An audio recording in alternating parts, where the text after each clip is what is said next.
हे घे काय.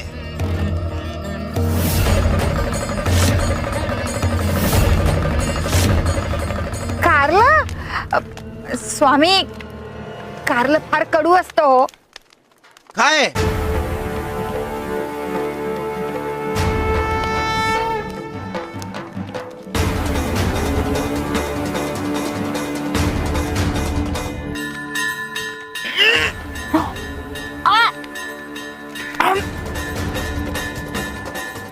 स्वामी, फार कडू आहे हो.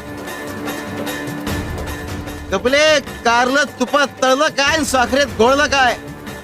कडू ते कडूच, त्याचा मूळ स्वभाव काय जात नाही. आणि या कडू कारल्याप्रमाणे तुझा आणि त्या मंजुळाचा स्वभाव